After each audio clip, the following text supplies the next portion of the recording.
Assalamu alaikum wa rahmatullahi wa barakatuh. Welcome back to another episode of the Daily Dose.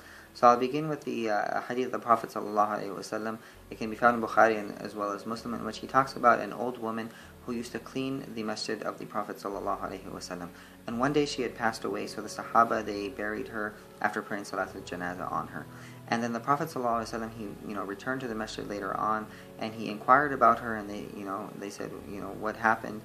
And he said, why didn't you tell me? And he said, show me to her grave. So they took him to her grave, and then he prayed Salat al-Janazah on her, even though we normally don't pray Salat al-Janazah on someone after they've already been buried. But the Prophet ﷺ, out of his love for her, he prayed Salat al-Janazah on her.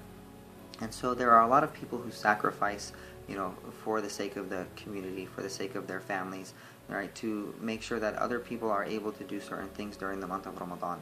And I like to compare this to a scene in Captain America, where there were all the people who were in line to be Captain America. They were doing a drill, right? They're all in formation, and then the person who was to be Captain America eventually, he was this really scrawny guy, right? And he was always bullied, and he didn't look like the typical guy that would be chosen for such a prestigious thing to be Captain America, right? So then the person who was in charge of choosing Captain America, he throws a grenade without removing the pin into the middle of everybody, and so everybody scatters, right? And they're like, grenade, grenade, and everybody's running around scared, right? Except for the guy that eventually gets chosen. He jumps on the grenade and he's like, get away, right? And then nothing, there's no explosion. He's just laying there on the ground, with this grenade under him, right? And everybody's like, wow, like look at what he did, right? He was sacrificing himself for everybody else. And this is what people do when they sacrifice their time for the sake of the community. Those who are in the children's program and the babysitting, they're sacrificing their own personal time that they could be praying themselves,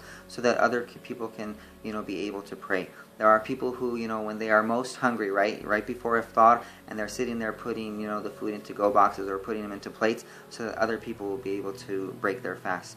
There are people who stay at the masjid, after it's, after Tarawih is over, and especially now where it's really late, and they are cleaning the masjid, so that way the next morning it will be clean for everybody else. And then even at an individual level, mothers who are at home where they could be reading Qur'an or doing their own thing, but they are preparing iftar for the children and for their husbands, and and there are also husbands who may be preparing iftar for their families as well. But people are doing that, sacrificing for other people. And then there are the couples who one prays while the other one takes care of the kids, and they switch off. They are sacrificing, so maybe there's no kids program, so that way the kids aren't up in the prayer hall with everybody else. People sacrifice their time for everybody, and for other people.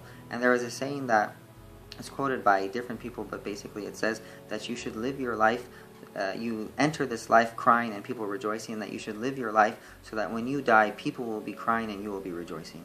And so we should ask ourselves, if we were to die, right, if we were to leave, who would be who would be crying for us other than our family and our friends? Are there people that would actually miss us? People that that we were the unsung heroes of the community, that we were doing things, we were providing programs, we were making sure that other people could do things, that that we will be missed because we left an imprint on the people in our lives. So inshallah, during this month of Ramadan, where rewards are multiplied, we should take some time to volunteer, to help out, ask at your masjid what you can do, so that we can be from those who will gain the pleasure of Allah subhanahu wa ta'ala during this month.